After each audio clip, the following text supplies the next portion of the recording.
O sea, realmente suma las personas, entonces digamos que descubríamos. De países no alineados.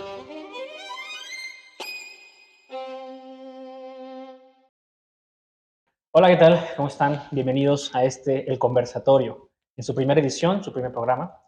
Estamos reunidos para hablar sobre temas sociales, para hablar sobre temas de interés común como seres humanos. Y en esta ocasión tengo el placer de tener a 3 invitados muy especiales, amigos, pero también personas que admiro y que respeto mucho en el ámbito de la cultura y las artes. Bienvenido, Juan José Macías. Muchas gracias, Carlos. Igualmente, mi admiración por ti.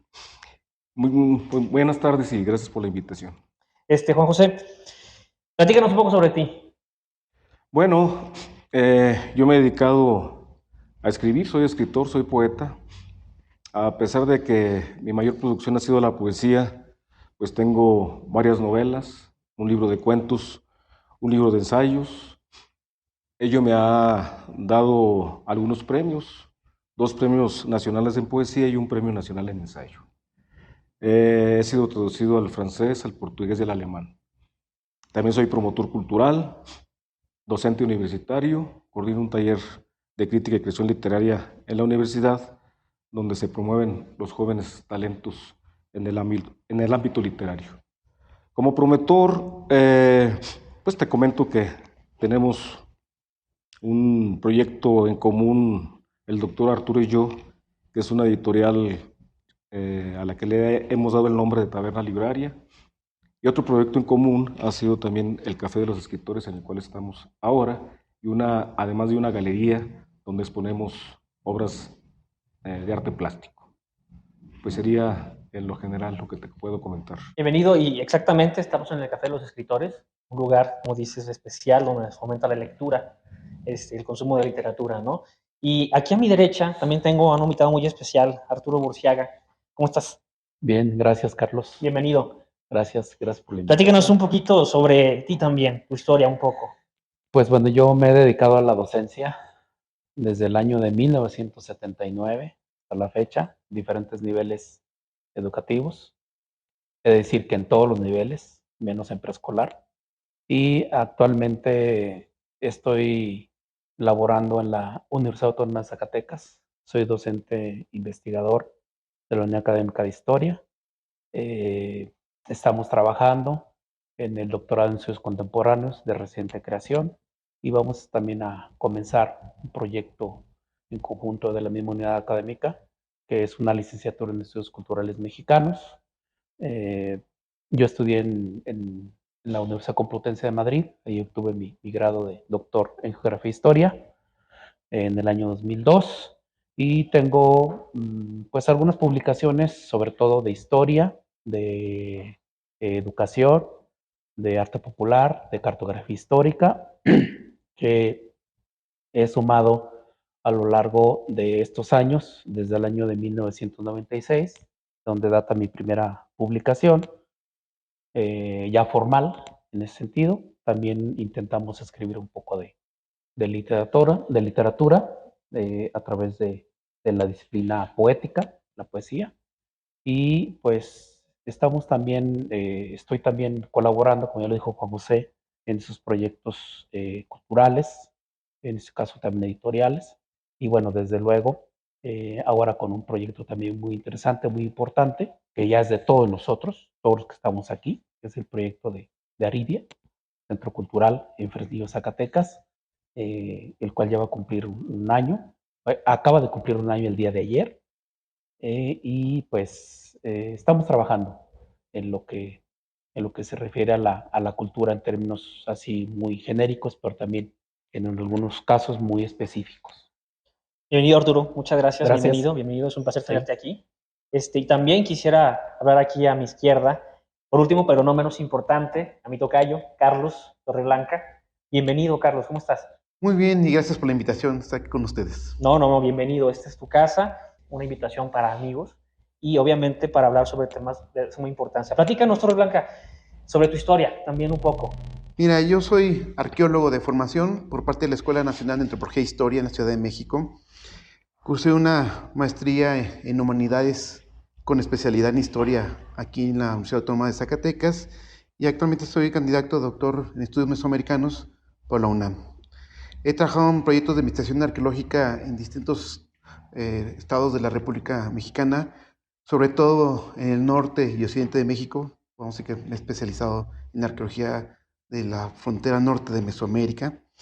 Y esto me ha permitido tener distintas publicaciones, artículos tanto de investigación científica como de divulgación, y algunos libros que me ha tocado escribir y otros sobre todo como coordinador general.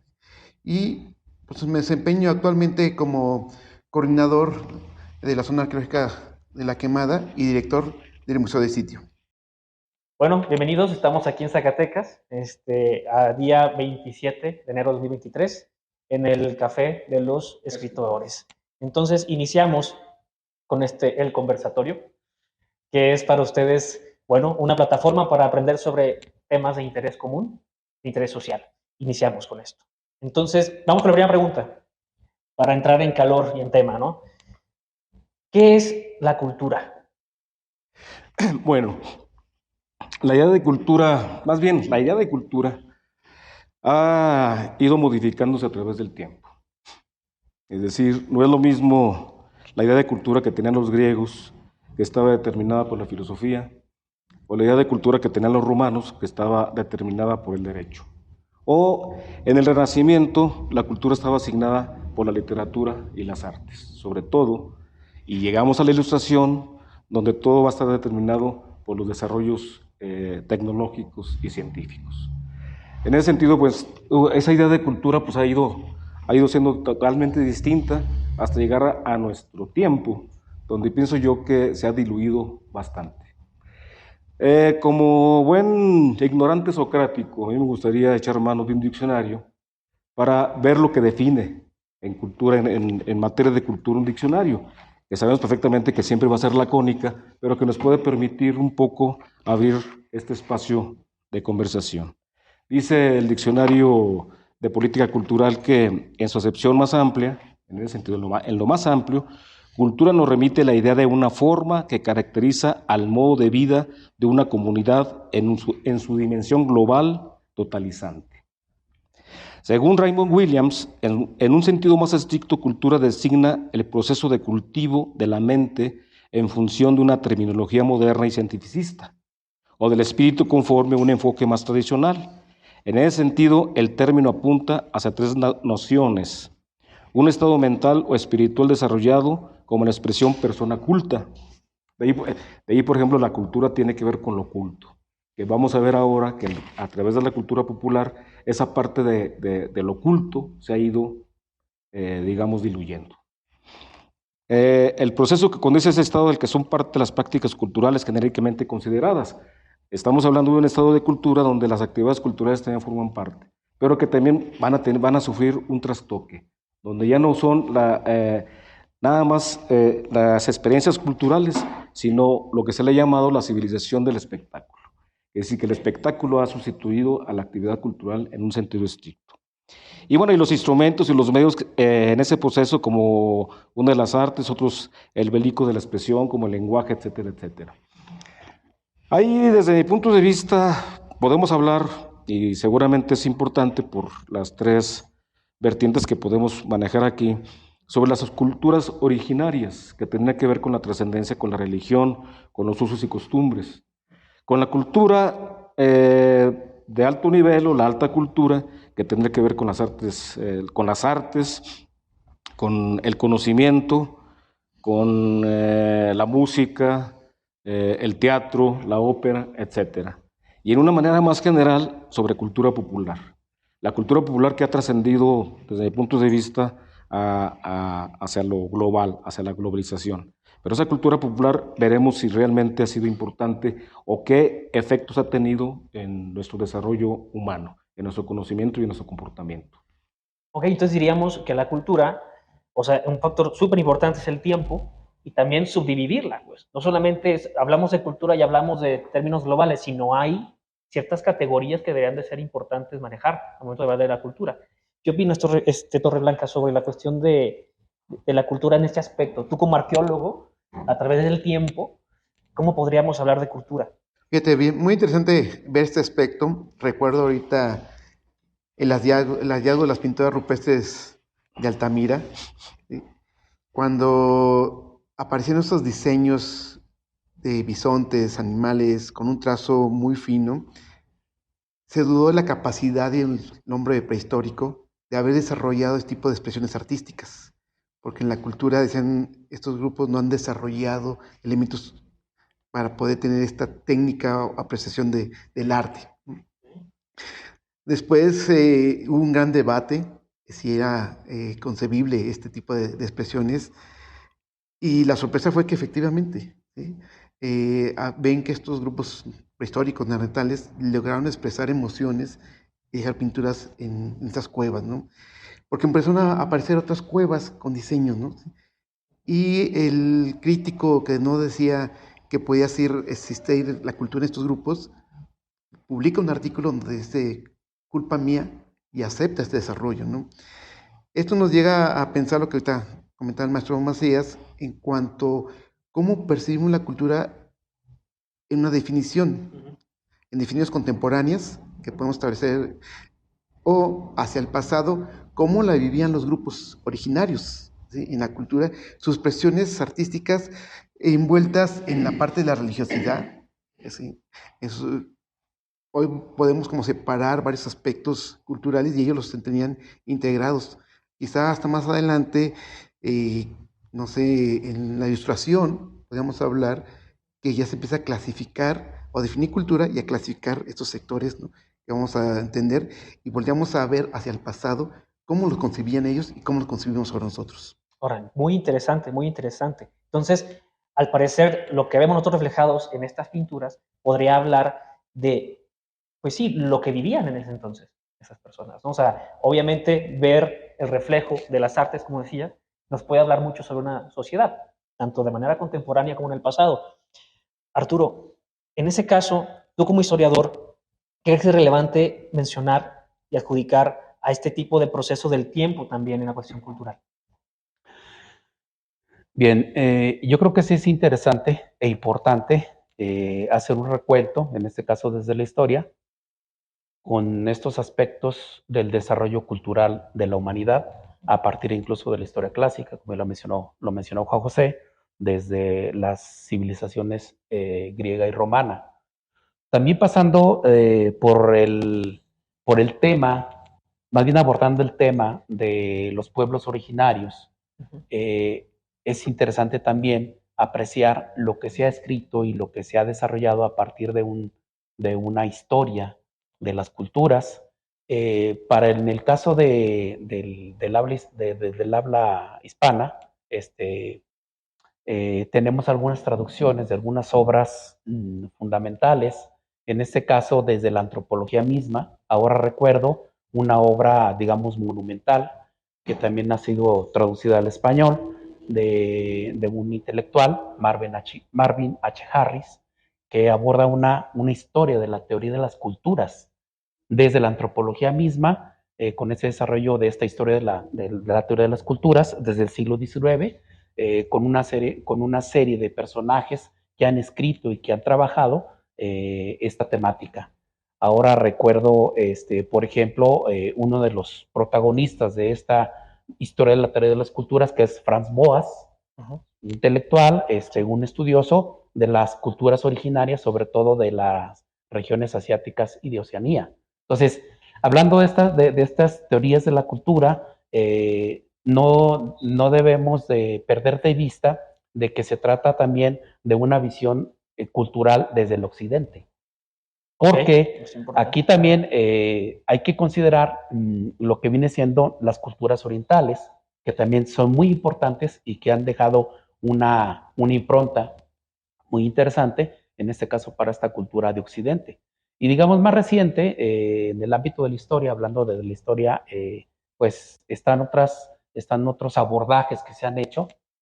Por ejemplo, Robert Darnton escribió también un libro muy interesante que ya ha sido traducido al castellano y que está publicado en el Fondo de Cultura Económica, que es un libro que se titula La Gran Matanza de los Gatos, y otros episodios en la cultura de la historia francesa, ¿sí?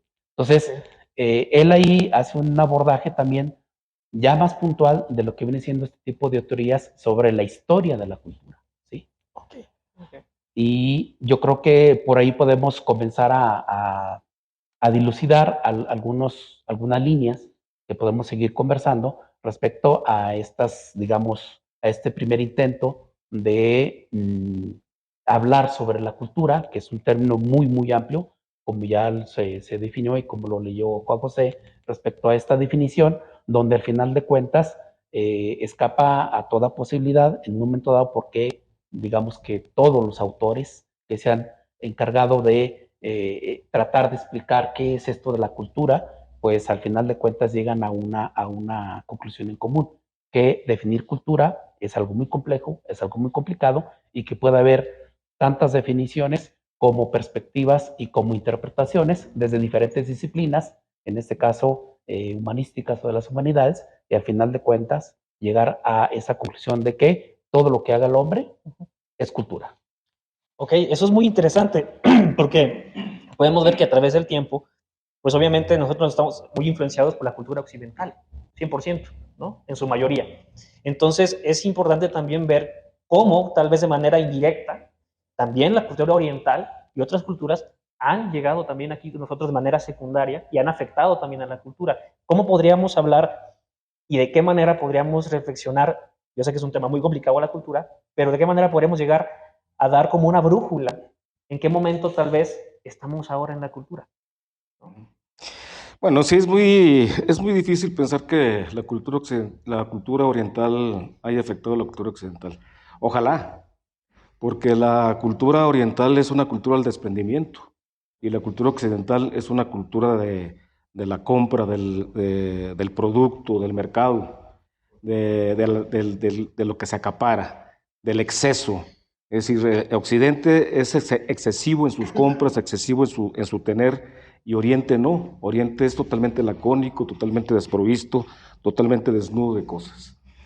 Este ha sido nuestro problema. El problema de Occidente es precisamente eso, de que no tenemos esa cultura, digamos, de la insipidez, de lo insípido. Para los occidentales nos gusta más lo excesivamente dulce, lo excesivamente salado. En lo insípido, por ejemplo, es una cultura oriental, donde efectivamente nos recuerda un poco lo neutral. No somos neutrales, siempre estamos inclinándonos hacia un lado. Entonces, la cultura occidental está determinada totalmente por el capitalismo, totalmente por una visión de mercado. Y eso se ve totalmente en el arte y sobre todo en las artes plásticas, donde en las artes plásticas se ve mucho más porque el valor de una obra ya está determinado por el precio y no por el valor de la obra de arte.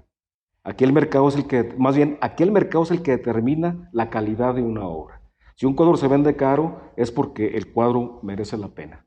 Si hay un cuadro con un precio muy barato, inmediatamente se piensa que ese cuadro no tiene la calidad de vida. Eso es Occidente. ¿Y qué es Occidente también? Es un medio o un momento donde todo se da a través de la ilusión. Hay una gran ilusión y sobre todo en los tiempos actuales donde está imperando el desarrollo tecnológico como Internet, como WhatsApp. Estábamos hablando, por ejemplo, de las imágenes, cómo ha sustituido, por ejemplo, la imagen del lenguaje. Pienso yo que el mayor valor cultural que puede tener una sociedad es el lenguaje, y el lenguaje ha ido disminuyendo. Estamos pensando incluso que hay 37 palabras que se utilizan a través de WhatsApp y no más. Hemos perdido un buen porcentaje de nuestra jerga lingüística a través de estos medios de comunicación. Eso es también Occidente. No es lo mismo, por ejemplo, Oriente, que para Oriente, efectivamente, la literatura también se ha asignado por la brevedad, pero con una gran carga emocional y simbólica. Acá ya no, las simbologías incluso sagradas, las simbologías que tienen que ver con lo trascendente se han convertido en emoticones. Y donde efectivamente cualquier situación social por ejemplo, esto que estamos haciendo nosotros es una acción totalmente cultural. Es decir, toda reunión social se convierte en un acto cultural. Las relaciones amorosas son actos culturales, puesto que implican dos personas. Un hombre y una mujer, en este caso, cuando son heterosexuales, están ya determinando un hecho social. ¿Qué pasa efectivamente con Internet o con Facebook? Donde tienes 700 amigos, pero son amigos que están en ausencia. Es decir, ahí la ausencia impera más que la presencia. Entonces, estamos viviendo una cultura de la ilusión, donde ya ni siquiera las relaciones humanas se dan de una manera real, sino virtual. Sí. Y curiosamente esto ha afectado a muchísimas áreas de la cultura. O sea, no solamente estamos hablando de la relación como ahorita de conversación, sino también en la cuestión artística, en la cuestión educativa, en la cuestión folclórica también. O sea, ha sido afectado todas estas áreas, ¿no? ¿Qué opinas, Torreblanca? También la cuestión de la arqueología, ¿no? Sí, efectivamente, mira, ahorita que lo comenta el maestro Macías, me hace reflexionar en varias ideas. Yo creo que en un momento dado el hombre empieza a vivir en un ambiente y busca protegerse y se pone una ropa de piel, genera elementos como unos sandalias aparte de disle, ¿sí? Es un proceso cultural, ¿sí? De entender tu medio ambiente, de conocerlo, de apropiarte de ese espacio. Estamos hablando de ropas para sobrevivir en un espacio determinado, el frío, el calor. Pero ahorita, como lo dices, ya no es el frío, el calor, ya es la marca, la imagen, lo que está imponiendo allí, ¿sí? O sea, ya no es suficiente que me cubra el frío, sino puede ser el mismo suéter de lana, ¿sí? Pero ya cambia aquí por una cuestión que puede ser la marca, que entonces estamos poniendo con una cuestión de imágenes. Sí, porque la marca es el lenguaje. Exactamente. Estamos diciendo quiénes somos a través de las marcas ¿Cómo que comunicamos utilizamos. esas ideas? Y esas ideas, ¿quién establece? ¿No? ¿Cómo en los grupos sociales en que vivimos, que recaizamos en esos factores? Y ahora lo vemos con aspectos de lo que se hace en la globalización, de algunos grupos originarios, donde en el caso de los huiraricas, sus ceremonias, ¿sí? Sus tradiciones, las peregrinaciones, los productos que elaboran, sí, las jícaras sagradas, sí, ¿sí? Que nosotros sabemos que las tienen, pero uno se queda pensando, la Shakira pues no es tan antigua, ¿sí? Es un elemento que se integra a la cosmovisión de ellos, le da el color, la imagen sigue siendo un peyote, un venado dentro de su ideología, pero tratado con otro tipo de materiales, quizá la jícara, ¿sí? El guaje, ¿sí? Luego vienen esos elementos. Pero ese peyote y ese venado forma parte de un lenguaje que es la iconografía y un simbolismo, que ellos lo entienden, a lo mejor nosotros no lo comprendemos hasta que no estudiamos, conocemos esos lenguajes, ¿no? Ese sistema de códigos. Pero ellos son muy claros en la parte que funciona como en su ritualidad, pero también en la parte del comercio, porque ya los huichos pasan a ser la etnia como identidad de una región. Nayarit, en sus símbolos aparecen los ojos de dioses, y empiezas tú a ir como turista y te venden ese. O sea, quitas la parte religiosa y entra en la parte comercial. Y estos grupos se dan cuenta de originarios, y entonces hoy en día vemos cuestiones como el arte huirárica, donde llenan de Shakira a un bocho. Ambos vaguen. Ambos vaguen, exactamente. Entonces, o te venden ya la jícara, pero con una imagen de Mickey Mouse, porque sabes que eso lo van a identificar la gente y lo van a ver. Pero entonces tienes una tradición de decoración con Shakira, con toda la cosmovisión prehispánica, o en este caso de huirárica, pero símbolos globalizados. Claro. Y que te permiten un comercio mucho más amplio para ellos. Entonces tienes un uso ritual que solamente lo entienden ellos, alguna persona que va a tomar ese peyote o esa ave sagrada, ¿sí? Y lo trae un dije, y le da una identidad como de, yo soy de estos territorios como Nayarit, Zacatecas, Jalisco, donde claro. yo, y pero a lo mejor ya no sabe qué significa ese peyote. Sí, se va perdiendo, ¿no? El peyote como es un enervante que tiene relación con lo sagrado, con lo ritual, con la trascendencia, con lo sagrado, pero que ahora ya no se ve de esa manera. Es decir, el uso de las drogas ya no es por conectarte con lo sagrado, por conectarte con la trascendencia. El uso de las drogas tiene que ver más bien con el aburrimiento y con la distracción. Sí. Y cómo la distracción también ha sido determinante en muchos casos. el caso de la literatura, del arte, en fin. Eso si quieres un poquito más adelante le voy a hablar mientras Sí, Arturo. habla Arturo. Arturo, bueno, comentando todos estos temas, para agarrar un hilo, lo interesante aquí que se está escuchando es también, obviamente, que la cuestión de la mercadotecnia, ¿sí?, que ha ido afectando a la cultura también, como estamos en una sociedad que es consumista, como lo menciona Macías, ¿de qué manera nosotros podríamos decir, ok, esto es lo que está sucediendo ahorita, en cuestión de que hay mercadotecnia y esto, y algo que a mí me parece muy interesante, porque se ha visto a través del tiempo cómo muchas escuelas también han dejado de lado estos temas de cultura, de arte, de todo esto que engloba desde primaria. Estamos hablando de primaria, que yo me acuerdo que cuando estaba en la primaria, pues sí te daban ciertas, pues sí, ilustraciones, cierta historia, y ahorita ya casi yo veo a los chicos y casi no tienen esa información. O sea, de verdad, esa información se va perdiendo. Y tú como docente, ¿cómo has enfrentado, cómo enfrentan cuando llegan personas ya tal vez a la universidad y realmente su conocimiento de cultura general, no estoy hablando específica, comunidad general, pues a veces es muy pobre? ¿Cómo se enfrenta uno a eso como docente, y tratando de culturizar, ¿no?, al final de cuentas a la gente? Pues en realidad se trata de una batalla desigual en términos actuales, una batalla desigual entre una cultura de origen, digamos, tradicionalista, popular, que se enfrenta a una cultura digital, globalizada, y donde pues claramente las desventajas de la primera frente a la segunda son muy notables.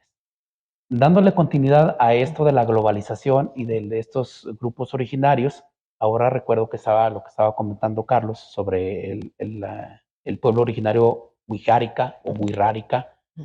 No les gusta que les digan huicholes, por ejemplo. Eso es un apunte Eso es un dato importante. importante, ¿eh? Que creo que mucha gente no Sí, sabe. eso ellos lo toman como algo despectivo, y yo aprecio aquí dos ámbitos y dos mundos, desde lo sagrado, lo ritual que ellos tienen, hablando de esta cultura originaria, y cómo ellos han podido serpentear entre todo este entramado de globalización y de nuevas simbologías, nuevos requerimientos, todo frente a un ente en común que es el consumismo capitalista.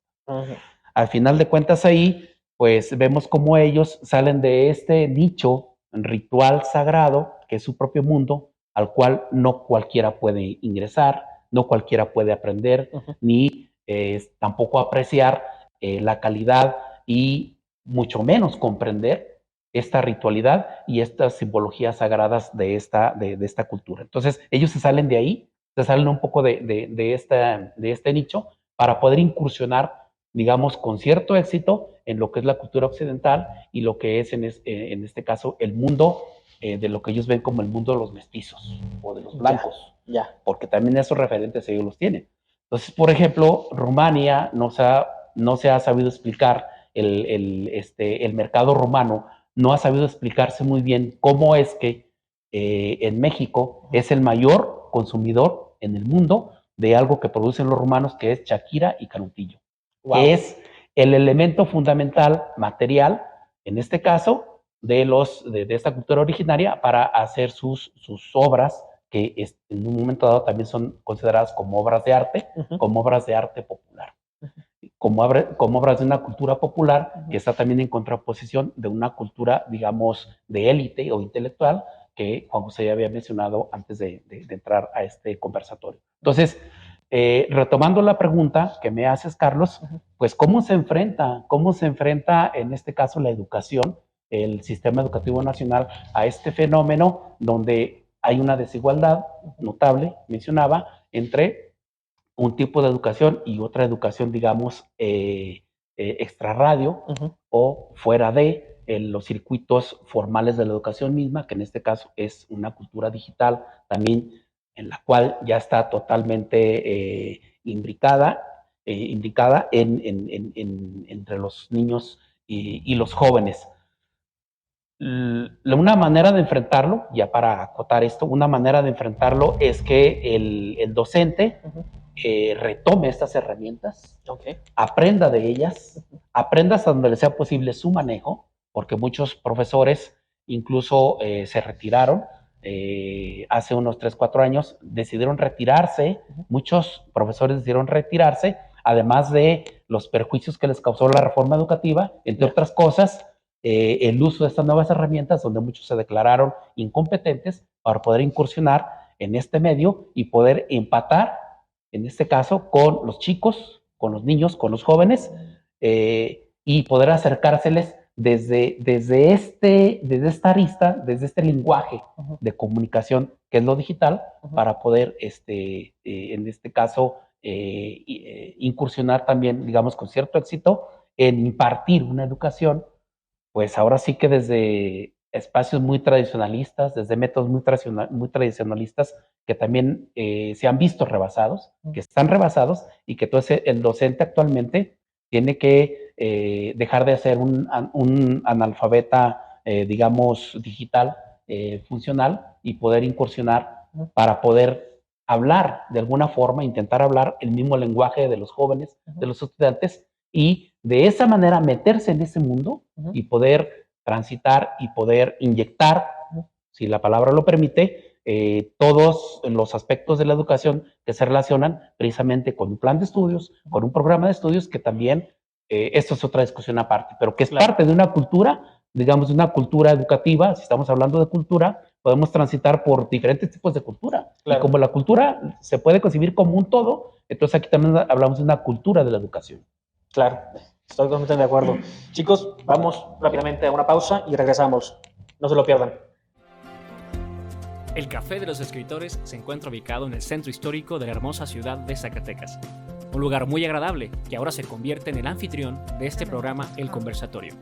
En este café, donde se respira arte y cultura, podrás encontrar libros de autores locales e internacionales y, por supuesto, acompañarlos de un gran sabor. Si eres las personas como yo que disfrutan de un gran café con una gran lectura, no puedes dejar de visitar este maravilloso sitio. Se encuentra en la calle Fernando Villalpando, número 206, en el centro histórico de la ciudad de Zacatecas. Regresamos. Bienvenidos de regreso aquí al conversatorio.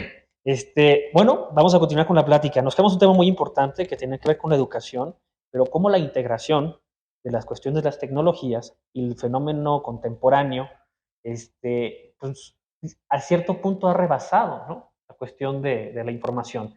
Entonces, Macías, ¿cómo ves esta cuestión? ¿De qué manera crees que sería correcto integrar estas dos cosas, ¿no? La cuestión digital y la cuestión de la información. ¿Cómo se podría integrar? Mira, es una cuestión bastante compleja. Debemos analizarlo desde cómo ha afectado incluso el conocimiento. La Internet es una herramienta poderosísima, importantísima. Ahí puedes encontrar cualquier cosa en información, como se decía antes, ¿no? Cualquier cosa en materia de información. Pero precisamente el gran problema es que se queda en eso, se queda en información. Es decir, sabemos perfectamente que el conocimiento se construye. El conocimiento se construye a partir de la información. Las universidades, las escuelas nos ayudan a construir ese tipo de... nos ayudan a construir un conocimiento.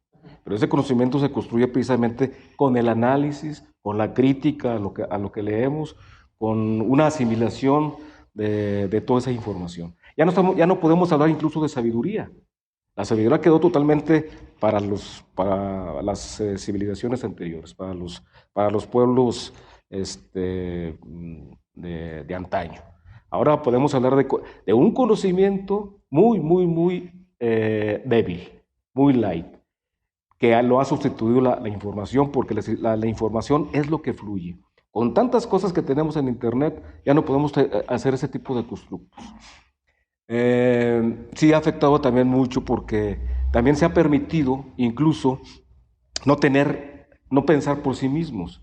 La misma academia te evita incluso pensar por ti mismo, en virtud de que, por ejemplo, las tesis tienen que llevar un número determinado de pies de página y bibliografía. No piden que el alumno arriesgue. Y ahora tampoco arriesgamos porque todo es un corte y pega. Si queremos construir un texto, si queremos construir una tesis, te lo puedo asegurar que muchos de nuestros alumnos hacen ese tipo de prácticas, porque la Internet nos facilita ese tipo de cosas. Es decir, hay tanta información que hasta nos da flojera leer.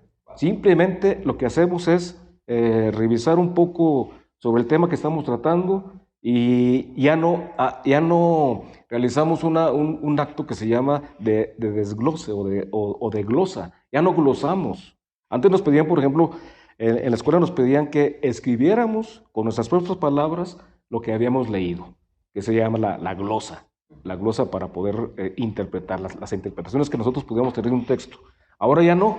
Ahora se ha convertido en una especie de casa de citas, en el sentido Sí, claro. de broma, ¿no? Porque los libros ahora son citas tras citas, tras citas, tras citas, y uno no ve atrás de esas citas el pensamiento, un pensamiento original, o en todo caso, un pensamiento arriesgado, un pensamiento donde el individuo se arriesga a decir cosas, aunque nos equivoquemos.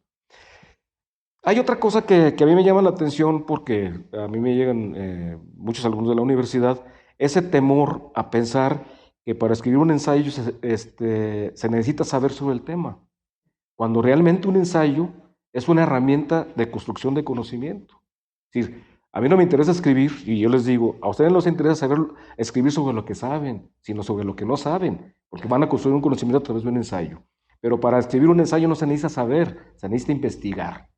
Y ese investigar les va a dar el saber. Que hay un proceso de reflexión. Hay un proceso de reflexión. Que se ha perdido mucho con la tecnología. Bueno, yo lo veo a veces hasta conmigo mismo, ¿no? De repente llega una información que, bueno, la verdad yo sí tengo la costumbre de reflexionar un poquito lo que estoy leyendo, pero te voy a decir algo que es muy interesante. Hay ahorita un programa, se llama Open Inteligencia Artificial, una cosa así, que tú metes, por ejemplo, escríbeme un ensayo con el estilo, no sé, de Borges, pero que tenga tintes de Stanley Kubrick y todo, y te hace un programa te hace el ensayo original por un algoritmo. Que dices tú, oye, esto es un plagio. Bueno, aparte de que esto es un plagio, que también es una cuestión cultural muy interesante por las redes sociales, pero esto ya es una pereza realmente. O sea, ¿a qué nos está llevando la tecnología? Creo que el problema también es que no hay criterio. O sea, no hay un criterio para usarla, ¿no?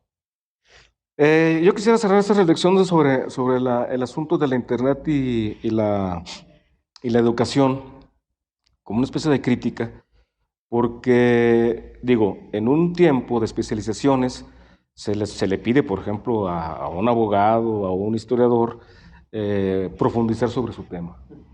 Pero también se ha vuelto un círculo vicioso porque no se les solicita y no se les pide que den literatura. Y el gran problema que tenemos en las universidades es el problema del lenguaje. Y sabemos perfectamente que la literatura es el único ámbito que se responsabiliza y que de alguna forma se imanta con el lenguaje. Es decir, se responsabiliza del lenguaje y no las tesis universitarias. Porque en las tesis universitarias simplemente podemos encontrar miles de errores ortográficos y sintácticos porque no leemos literatura. Entonces, yo creo que habrá que pensar que la literatura tiene que ser una parte importante en el desarrollo de cualquier, en el desarrollo de cualquier disciplina educativa. No importa cuál sea la unidad académica o la carrera que se esté llevando. Todos tenemos que leer literatura porque la literatura es eso, es lenguaje. Sí. Y ahí encontramos ideas totalmente frescas, claro. Y ahí encontramos crítica también social. La literatura no es diversión, la buena literatura no es diversión. Ahora se quiere una literatura light, pero la buena literatura no es diversión, la buena literatura es crítica, y es crítica social. Creo que vi para complementar eso, vi un artículo a nivel científico que hay una demostración de cómo la literatura hace ciertos cableados en nuestro cerebro que hacen que nuestra capacidad de reflexión sea más grande. ¿Sí? Y eso se ha perdido. Sí, mira, pensando en estas ideas, básicamente, yo creo que hoy tenemos una accesibilidad a la información. Con una tecla entras al mundo virtual, a internet, y te descarga mucha información. También esa facilidad, pues es nomás de copiar y pegar, y no hay un proceso de comprensión, razonamiento. Es decir, ¿cómo tenemos las herramientas para procesar esa información, para trabajarla, ¿no? Yo creo un niño, pensemos un chico de primaria, ¿cómo puede entrar a una página de información de las que comúnmente usan para sus investigaciones? Y hay una cantidad de información, pero ¿cómo la lees? ¿Qué herramienta tienes para poder comprender todo eso? y te enfrentas y te ahogas ese mar de la información. No, y fíjate, como hay una tela ahí muy ligera, muy transparente y que se puede romper muy fácil, que es la de la veracidad. O sea, ¿qué tanto lo que estamos viendo nosotros en Internet es real? Que eso es un gran problema, porque tú puedes decir, bueno, este texto está muy interesante, pero la fuente ahorita es anónima en muchas ocasiones y no sabes si realmente es veraz. Y eso también involucra a que seamos una cultura muy desinformada, aunque haya mucha información, realmente esa información no sabemos si es 100% real, ¿no crees? Y tú como historiador, ¿cómo lidias también con este aspecto? O sea, ustedes tienen información, recibes algunas tesis, recibes cierta información, ¿no te ha tocado ver en eso alguna información que sea falsa? Desde luego que sí, porque estamos hablando de un mundo digital, virtual, muy, muy amplio, con una información inconmensurable, no se puede medir, inimaginable también, no se puede imaginar el mundo de esta información, donde una gran cantidad de esta información, pues efectivamente, no proviene de una fuente, digamos, segura o incluso al menos verosímil, pero también aquí entra la disquisición de saber realmente qué es la verdad y qué no es la verdad. Porque incluso hablando en términos filosóficos, en el ámbito de la historia, pues hay ya una gran cantidad de estudios y de análisis que tiene que ver con la llamada verdad histórica, hablando de historia en ese sentido. Entonces, es una cuestión filosófica muy, muy profunda que nos remite precisamente a un mundo virtual y digital muy amplio, donde enfrentarnos a este mundo pues sigue siendo lo que yo mencionaba hace unos momentos, una lucha desigual, en ese caso entre, por ejemplo, el mundo del libro. Aquí tenemos una mesa con libros y también estos libros, algunos de ellos pueden estar digitalizados, lo cual ahí no marca mucho una diferencia. La diferencia puede estar precisamente en la captura y la tradición, en este caso de la lectura, y también nos remite a una historia de la lectura.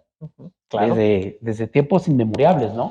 Una historia de la lectura que ha venido cambiando y que, por ejemplo, cuando surge con mayor fuerza el mundo de la Internet, desde los años 70, 80, 60, perdón, que comienza a transitarse en la era del cómputo, de la computación, y que va evolucionando desde esas enormes computadoras que tenía la NASA, que son gabinetes enormes, hasta la actualidad, con unos dispositivos tan pequeños donde se guarda muchísima información. Entonces, en ese sentido, podemos ver que hay una lucha desigual y que también ya se había anunciado de alguna forma cuando entra con gran fuerza el mundo del Internet, la información que se vierte sobre la sociedad en el ámbito mundial, sí. Se había anunciado la muerte del libro impreso, lo cual estamos viendo que no, que al contrario, esa muerte anunciada no ha sido tal, se ha venido reforzando de alguna forma el mundo del libro impreso versus el mundo del libro digital. Eso también es una situación que se puede ver también desde la historia, claro. Desde la llamada historia inmediata, donde también en algún sentido la historia misma pues ha cambiado sus paradigmas y ha cambiado sus formas de estudiarse, de analizarse, de escribirse, de practicarse, precisamente por la cuestión de la inmediatez. Es decir, lo que en este momento es una noticia, dentro de 2 minutos ya no lo es, por la enorme velocidad, sí, claro, con que se dispersa la información de un rincón del mundo a otro. De tal manera que estamos en un momento dado también rebasados por este mundo digital y también hay muchas incomprensiones. Claro. O sea, hay muchas cosas que no comprendemos cómo funcionan, pero se están haciendo y que están funcionando. Mencionábamos hace unos momentos la cuestión de las nuevas juventudes, de los jóvenes, que en este caso, de alguna forma, viven la cultura de muchas formas, de muchas maneras, se ponen un collar wicárica porque es cool, etcétera, ¿no? Entonces, pero viven la cultura, pero no la definen. Claro, no la definen y a veces no alcanzan a comprender qué es lo que están haciendo, qué es lo que están hablando, qué es lo que están diciendo, qué es lo que están practicando, qué es lo que están llevando a sus casas, a sus ámbitos escolares, claro, en el ámbito social mismo. Sí. Es una maraña de información muy grande que, bueno, al final de cuentas, lo que nos tocaría hacer es tratar de comprender ciertos espacios de esta gran cultura digital para tratar de aprovecharlos en beneficio de una cultura propia, una cultura local, una cultura regional, incluso una cultura nacional. Y también una cultura en el ámbito total general, ¿no? Sí. Una cultura por la humanidad, por el humanismo. Sí, pero si me permites, Carlos, es lo que dice Arturo, me parece muy interesante y podemos dejar claro de que la cultura es dinámica y la cultura es temporal, ¿no? O sea, en esa cultura dinámica y temporal también es lo que decía Arturo, en cómo vivimos la cultura, porque finalmente es una cosa innata, o sea, no la pensamos, la actuamos, lo hacemos, ¿sí? Y cómo la conceptualizamos, y cómo la tratamos de buscar definirla, ¿no? O sea, eso nos encontramos en esta situación de la cotidianidad. Lo que estoy haciendo es como decir, ¿cómo respiramos? Es algo Sí, que es es una honesto. cuestión, sí, claro, Sí, sí, claro. o sea, yo me quedo pensando en esas cuestiones cuando nos quisieron establecer una ley de cultura. O sea, tenemos que una ley, es como decir, vamos a hacer una ley para respirar. No, pues la cultura es... No, bueno, Se vive. pero la cuestión de la ley de cultura no tenía que ver con la cultura viva, sino con la cultura del espectáculo, con la cultura institucional, con la cultura oficial. Es decir, son normas que rigen a un instituto y por lo cual se llevan algunos programas en beneficio de escritores, pintores, músicos, pero que no tiene que ver con, por ejemplo, con normar la cultura. Bueno, Oye, se habla, por ejemplo, Arturo dice, cómo apropiarnos o cómo apropiarnos de una cultura. El gran problema que yo veo es que las culturas las culturas nos apropian a nosotros. Mira, estoy pensando para regresar, por ejemplo, el asunto de la cultura popular y hacer un poquito más la discusión más dinámica. Es como incluso hasta la idea de artista se ha diluido. Ahora a mí me da mucho rubor pensar, cuando me dicen artista, cuando los artistas son los actores de Televisa, los cantantes de Televisa. Los Tigres del Norte se definen artistas. Yo los he escuchado decir, nosotros comenzamos siendo artistas y son los artistas. Ahora ya no son los pintores, ya no son los poetas, ya no son los escritores los que son artistas. Ahora son los actores de Televisa. Estaba yo pensando, por ejemplo, en la cuestión de la trascendencia, cómo también ha ido cambiando. Es decir, un artista, un poeta, alguien escribe, quizás porque le teme a la muerte, piensa en la muerte, y piensa que lo que está haciendo tiene que trascender ese momento, digamos, importante, que es dejar de existir. ¿Qué pasa ahora con la trascendencia? Si pensamos en que la violencia ha invadido nuestro país, piensa, por ejemplo, que la vida se está recortando, que ya no importa ni siquiera la muerte, y que solamente ahora a estas personas que se dedican al tráfico de drogas lo que le interesa es trascender a través de un narcocorrido. Pero cómo los narcocorridos han sido parte ya de nuestra vida y cómo esa violencia que todos los días vivimos, no nada más llevada o informada o manifestada o visualizada, ¿cómo se le dice? Mostrada por los medios de comunicación, han tenido ya un efecto en nuestras vidas. Ya somos todos violentos, ya no creemos en la trascendencia, ya no pensamos en la muerte como algo que va a tener que pasar y que por lo tanto tenemos que hacer algo en la vida. Ya no hay una esperanza de vida, ya ni siquiera pensamos en que nuestros jóvenes van a vivir 40 años. Entonces todo eso se ha sido trastocado. Pero esa es una cultura que ahora nos apropia a nosotros. No estamos apropiándonos de una cultura, no estamos construyendo una cultura, nos están deconstruyendo a nosotros como seres humanos, ciertas culturas ahora. Eso es muy interesante, porque también, no me dejará mentir, se siente como un cierto vacío. O sea, hay un vacío. Una desesperanza. Se supone que hay, o sea, cierta información, hay cierta cultura, si lo queremos hablar, pero se siente un vacío, una cultura muy vacía, ¿no? Y bueno, yo lo veo porque quienes ahorita, digamos, están en los reflectores, son personas que toman los chicos como estandarte, pero, o las generaciones jóvenes, los centennials, como dicen millennials ahora, que toman a esa figura y la convierten como en su guía, pero es una figura muy vacía. Está construida solamente por colores y maquillaje. Solamente eso es lo que define a estos personajes, ¿no? Y eso también se me hace muy grave en el punto de que los jóvenes pues ya no tienen algo como con peso con que avanzar, porque esas figuras se pueden caer en cualquier momento. Se caen si nace otra, pero los chicos se hacen cuenta que no, siento que no tienen de dónde agarrarse.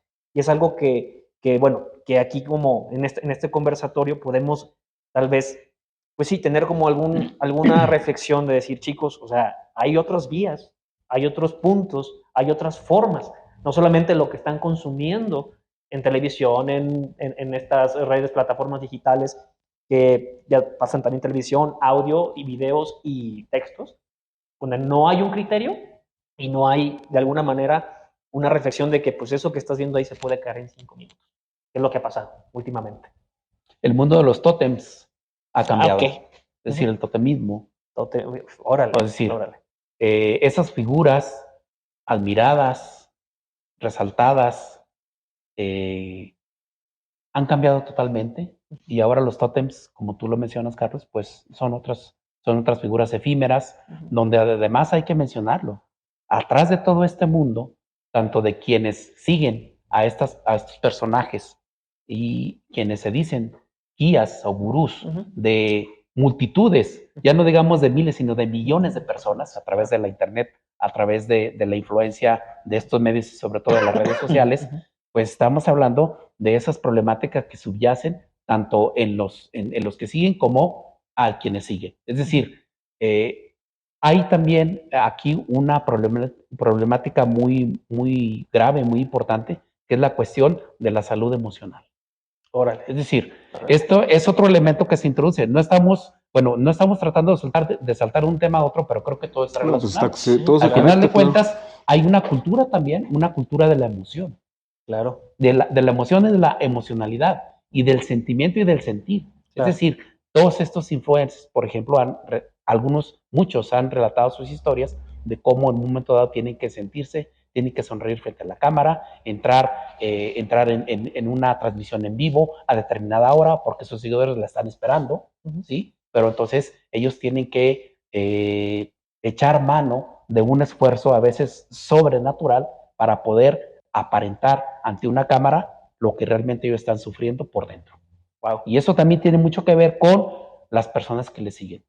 Estos desajustes emocionales entre los jóvenes, pues efectivamente son muy notorios. ¿Por qué? Porque son, en este caso, personas que llevan la gran mayoría, o muchos de ellos, brújulas sin rumbo.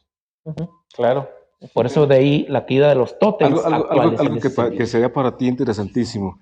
Y lo que dices también, ese problema emocional, ¿cómo ha creado también un vacío en la conciencia de la historia y del pasado? Por ejemplo, en las noticias se vio algunos jóvenes que fueron a quemar un templo, tú lo puedes decir. Sí, en Tajín, unas pinturas murales. Eso sería interesante que lo comentaras, porque sí, tiene que ver ahora con el regreso a lo antropológico. No, sí, yo veo muchas cosas, lo que dices, en prácticas culturales visibles y prácticas culturales invisibles. Es decir, esto que señalas ahorita, Juan José, un espacio que son pinturas, es un mural dentro de una pirámide, con toda una iconografía, su simbolismo dentro del elemento arquitectónico y tu decoración, pero no es la simple decoración de pintar, sino de un lenguaje, y un lenguaje dentro de un paisaje, de una ciudad. Pues eso no lo saben ellos. De repente ya una persona con una facilidad lo destruye, sin saber todo el contenido que tiene esa parte, que es información. Es información. Información, yo decía... Y que tal vez no está en internet. Y tal vez no está en internet. Claro, sí, o sea, no, verdad. por eso digo que hay prácticas culturales visibles e invisibles. Si me permites poner un ejemplo, yo he tenido la oportunidad por el trabajo de campo que realizo, estar en comunidades rurales y ver una cuestión que es la migración. Entonces muchos jóvenes empiezan a migrar al norte por el recurso económico, ¿no? Ya tiene que irse al norte, ganarse dinero y traerle hacia sus tierras. Con el paso de los años, esta práctica de irse al norte, regresar y platicar sus historias de caminar el desierto, sufrir hambre, calor, me corrió la migra, estuve detenido 1, 2, 3, 4, 5 veces, pasa a convertirse ahora en rito de paso en los jóvenes que si no han ido al norte, ya no son los hombres, ¿sí? Porque no han ido al norte y no han sufrido. Ya no es la cuestión económica lo que los mueve, sino que es el rito de paso, aunque no traigas dinero. Pero tienes que ir es la antigua adquisición de la hombría. Exactamente. ¿Cómo estas prácticas se transforman ahora? Antes era un ritual, se hacían las ceremonias, la menstruación, no sé, estos elementos. ¿Sí? Ahora pasan a ser otras nuevas prácticas culturales. Los que decía Arturo, vemos hoy en día a los influencers en YouTube, ¿sí? Pero no vemos estas prácticas acá en campo. Órale, ¿sí? eso es muy interesante. Entonces ahora, en esa cuestión visual de invisibles de la producción cultural, yo veo la materialidad que dices ahorita. ¿Sí? O sea, una materialidad que está reconstruida en una pirámide, en unas pinturas murales. La gente lo entiende. ¿No? Cuando yo hablaba de esas herramientas, pues de cómo me enfrento a esas pinturas y lo interpreto yo. Y cómo en la producción hoy en día, que en la historia o en la arqueología lo vemos, un mundo virtual, digital, ya no hay documentos. O sea, ¿cómo vamos a aprender a conocer las sociedades? ¿Sí? Porque, bueno, los historiadores con documentos reconstruyen sociedades, los arqueólogos con objetos. O sea, yo quiero una cultura material de sociedades que ya no existen. O sea, hablamos de pinturas rupestres de Altamira, pero ¿quiénes eran ellos? Claro. Ya no existen. Ya. O sea, no hay con quién comunicarme y decir, oye, pues, ¿qué sentías? Tenemos que recurrir a las prácticas etnográficas para hacer la comparación y ver cómo pudieron ser pasado, a experimentar esos factores. Pero hoy en día en el mundo virtual, no sé, los libros virtuales Se restringe, ¿no? Pues se restringe, pero ¿dónde va a quedar y cómo vamos a saber de ellos? Porque hoy en día una atleta se borra Sí, claro. y ya no hay presencia. No, y un ejemplo bien básico sería lo que pasó ahora con las criptomonedas, que se desplomó todo. ¿Por qué? Porque es fragilidad, al final de cuentas. Todo está en una nube y se puede caer esa nube, se puede evaporar, ¿no? Sí. Ya no puedes vender un ebook usado. Así es. Chicos, vamos a una pausa y regresamos. ¿Sí? El Café de los Escritores se encuentra ubicado en el centro histórico de la hermosa ciudad de Zacatecas. Un lugar muy agradable que ahora se convierte en el anfitrión de este programa El Conversatorio. En este café, donde se respira arte y cultura, podrás encontrar libros de autores locales e internacionales y, por supuesto, acompañarlos de un gran sabor. Si eres las personas como yo que disfrutan de un gran café con una gran lectura, no puedes dejar de visitar este maravilloso sitio. Se encuentra en la calle Fernando Villalpando, número 206, en el centro histórico de la ciudad de Zacatecas. Regresamos. ¿Qué tal? Bienvenidos de vuelta aquí al conversatorio. Estamos pues, ya por concluir este episodio, primer episodio aquí en la ciudad de Zacatecas, en el Café de los Escritores. Muy contento, la verdad, un tema muy interesante, un tema muy amplio, como ven, complejo, ya que implica varias vertientes sociales. Pero creo que el ejercicio ha sido muy interesante porque han salido cosas, yo creo que para reflexión de nosotros, obviamente como participantes, pero también para la gente que nos va a estar viendo, ¿no? Yo creo que es importante este ejercicio, creo que posiblemente nos acerca a, pues sí, rescatar un poco este proceso de la comunicación un poco más asertiva y con más sustento, ¿no? Ya que obviamente vamos a utilizar algunas herramientas de comunicación, pero creo que el compromiso está, ¿no? De este tipo de espacios, dar información. Quiero invitarlos a, tal vez, no podemos ir concluir al 100% de lo que estamos hablando del tema, pero tal vez aterrizar algunas ideas y dejar a la gente con alguna reflexión sobre esto que es la cultura, ¿no? Juan José, ¿qué dirías respecto a esto? Bueno, primero agradecer el espacio, el poder platicar con mis amigos sobre un tema que desde mi punto de vista es bastante difícil de abordar. Se puede abordar desde miles de perspectivas y de diferente manera según el interés de cada uno. Pensaría, digamos, para concluir esta conversación, en este llamado ruido informático. Se le llama una especie de ruido porque efectivamente no te deja pensar. Retomo yo esta parte importante de la construcción del conocimiento. Es un ruido informático donde se necesita ahora una especie de silencio. Un silencio que solamente desde mi punto de vista nos puede dar el libro como objeto. Es decir, retomar ese momento histórico donde creo que vemos a San Agustín, a San Ambrosio leer por primera vez un libro. Donde hay esa, ¿cómo diríamos? Esa complicidad del libro con el lector mismo, ¿no?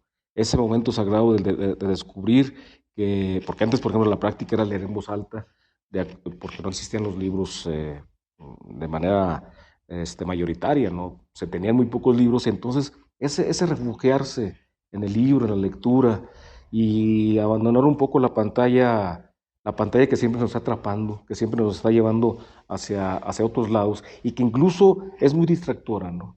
Tú estás viendo, quizás leyendo un libro, pero de pronto estás pensando en llegar hacia otro programa, moverte de un lado a otro. Ya no hay esa reconciliación con el objeto sagrado que es el libro, esa lectura. ¿Qué otro silencio hay? El silencio de las artes. La pintura también es un silencio importante frente a este ruido informático. Creo yo que las artes plásticas, que de por sí ya es algo totalmente silencioso, es algo que nos puede permitir escapar de este mundo totalmente ilusionista. Yo lo digo que es ilusionista porque ya, como lo hemos comentado y lo ha comentado también Arturo, ya no hay un tiempo histórico, sino hay un tiempo inmediato, donde podemos conectarnos con el mundo en un momento real, pero nos desconectamos con nosotros mismos y con nuestro origen. Claro. Y las artes en general, la música, que también es un transporte maravilloso hacia el pasado. Decíamos, las escuelas no nos educan en la ópera, no nos educan en la música, en la buena música, no nos educan en el arte. Ahora nos educan en lo que tiene que ver con esta inmediatez, que tiene que ver con este asunto de la informática, de lo digital, pero yo creo que habría que pedir o solicitar a los maestros un esfuerzo por regresar a ese momento sagrado que es la relación directa del lector con el libro, la relación directa del espectador con la pintura, con el arte en sí. Y dejarnos un poquito del espectáculo, ¿no? Porque ahorita lo que nos llama mucho la atención es el real espectáculo que es una cultura que está imperando.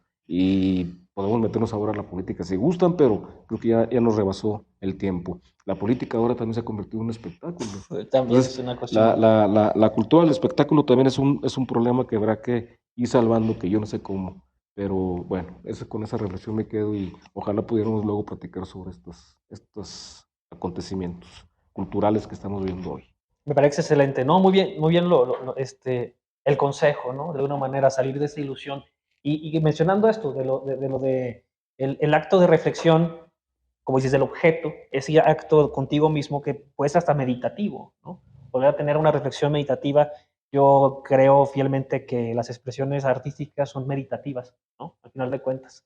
Entonces, creo que eso hace falta también.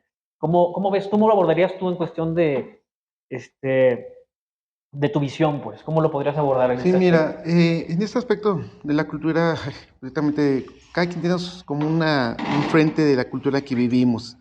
La mía, pues yo desde la antropología, como investigador del Instituto Nacional de Antropología e Historia, a diario vivo esos aspectos culturales con los grupos originarios, con los monumentos, con un patrimonio.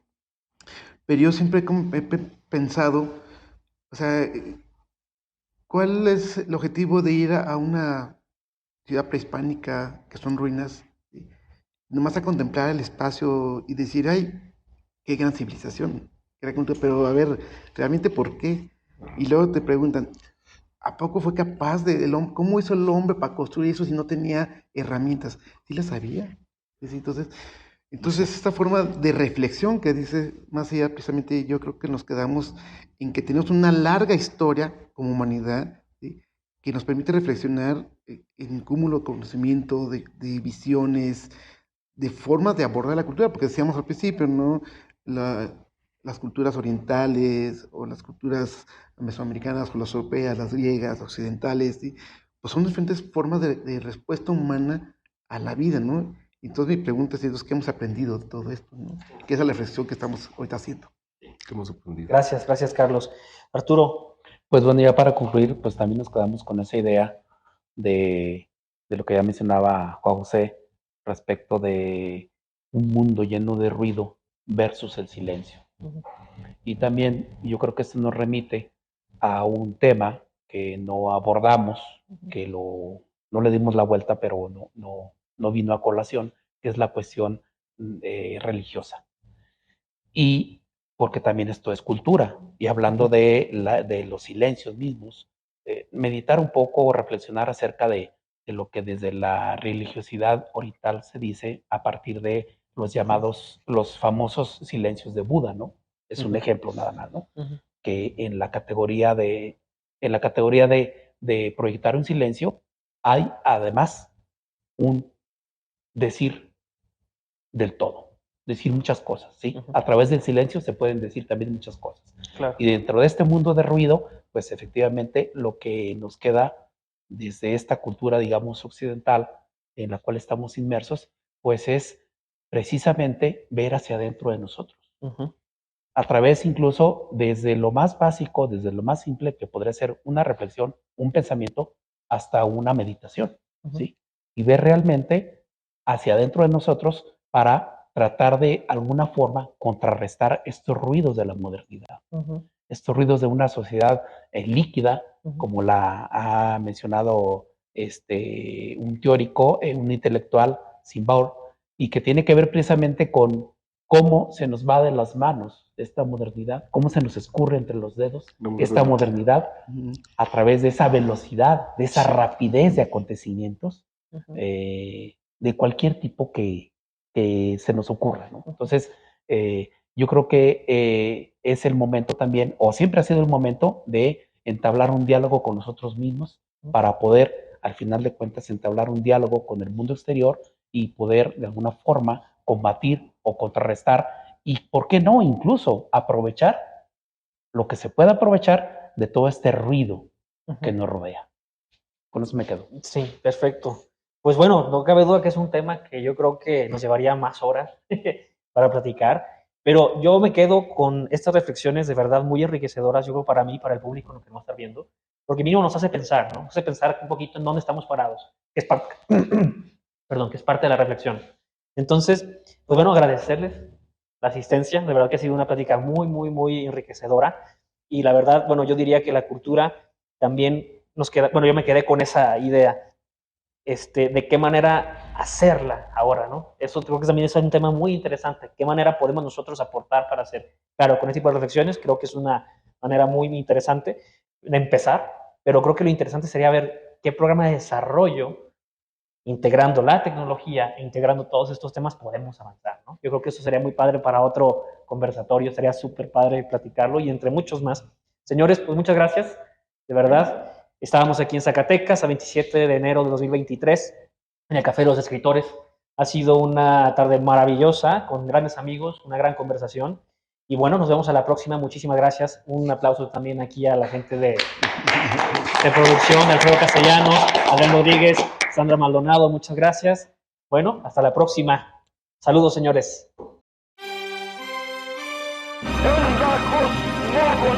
O sea, realmente suman las condiciones, entonces digamos que descubríamos de países no alineados